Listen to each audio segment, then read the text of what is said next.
अस्सलाम वालेकुम दोस्तों। MQM लंदन की कारकुनान की एक सोशल मीडिया वीडियो जो कल लाइव थी, जिसमें वो अपने कायद और बानी से मोहब्बत का इजहार कर रहे थे, उसके नीचे एक पट्टी पे लिखा हुआ था मुहाजिर कौम। तो मैंने उसको सराहते हुए ये कहा था कि ये हमारी दी हुई इस्तिलाह है, चूंकि मेरी खुला चैलेंज है अल्ताफ समेत किसी भी माजी के लीडर को कि महाजिर को कौम मैंने सबसे पहले कहा है, या तो दिखा दें।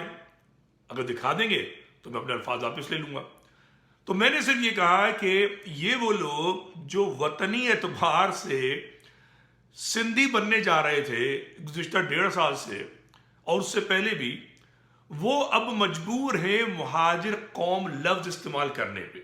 देखिए ना, जब वो मजबूर है मुहाजिर कौम लफ्ज इस्तेमाल करने पे, तो उसका क्रेडिट हम जैसे लोगों को लेने का हक है कि हम 5 साल से मतवातिर और उससे पहले 30 साल से इस महाजिर नाम, महाजिर झंडे और महाजिर कौम की जंग लड़ रहे हैं। ठीक है, जबकि ये इधर से उधर होते रहते हैं।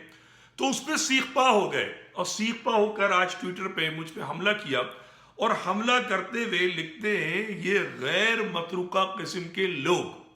भैया, लोग मतरूका और गैर मतरूका नहीं होते। आई बात, लोग सैयद होते हैं, गैर सैयद होते हैं, कुरैशी होते हैं, राजपूत होते हैं। लोग मतरूका गैर मतरूका नहीं होते। ये तो हाल है अल्ताफ की तरबियत का। ठीक है, इनको लफ्ज मतरूका सिंध से चिढ़ है। इसलिए चिढ़ है कि सिंध का नस्ल परस्त नाराज होता है, ये उसकी नाराजगी कबूल नहीं करना चाहते। अच्छा, महाजिर को भी बेवकूफ बनाना चाहते हैं कि महाजिर कौम कह के उन्हें खुश कर लेंगे। ये अब चलेगा नहीं। हम जैसे लोग मौजूद हैं इसको पकड़ने के लिए और पकड़ते रहेंगे। अच्छा, क्या लिखते हैं कि ये गैर मतरूका शख्स महाजिर शनाख्त और नजरिया समझाएगा। हाँ बिल्कुल, हम ही समझा रहे हैं। तुम्हारा बाप तो गैर वतनी एतबार से सिंधी बनाने पे तुला हुआ है, सिंधु देश बनाने पे तुला हुआ है। हम ही समझाएंगे, तुम्हारी समझ में आ जानी चाहिए बात। फिर आगे लिखते हैं कि ये वो शख्स है जो पहले जमीयत में गया, फिर APMSU में और फिर हकीकी में। ठीक है, तो पहली बात, जमीयत में मैं गया एक मातमी शिया होने के बावजूद इस्लामी जमीयत तलबा का रुकन था मैं। क्यों? क्योंकि मैं इत्तेहाद बैनुल मुस्लिमीन और महाजिर कौम पे यकीन रखता था। बचपन से किसी अल्ताफ ने नहीं सिखाया, मेरे बाप ने सिखाया कि चाहे शिया हो, सुन्नी हो, कुछ भी हो, हम एक हैं। ठीक है, ये एकते का फलसफा मेरे अपने बाप से लिया है, तुम्हारे नाजायज बाप से नहीं लिया। उसके बाद जो तुमने लिखा कि जी हकीकी में गया, साबित करो। साबित 1 मिनट के लिए भी मैंने कभी हकीकी ज्वाइन की हो। इसलिए नहीं कि मैं उनको महाजिर कौमी मूवमेंट जो बन गए उनसे मुझे कोई नफरत है, ऐसा नहीं, बल्कि मैं समझता था कि वो भी गलत और ये भी गलत। महाजिरों को आपस में लड़ा रहे थे, मैं लड़ाई का कायल नहीं हूं। फिर खुद ही लिखते हैं कि अखबार में बयान छपाया कि मेरा सियासत से कोई ताल्लुक नहीं।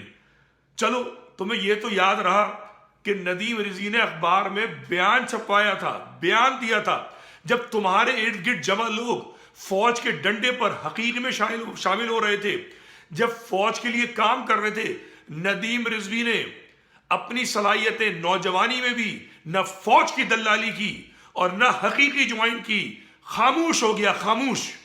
ठीक है, सियासत तर्क कर दी और आज भी अपने जबान से कहे हुए अल्फाज पर कायम है कि मैं सियासत नहीं करूंगा। यह है मुझ में और तुम्हारे बाप में फर्क। तुम्हारा बाप 30 साल में 30 लाइनें बदल चुका। नदीम रिजवी आज भी 92 में दिए गए अपने बयान पे कायम है और सियासत नहीं करता और न मरते दम तक करेगा।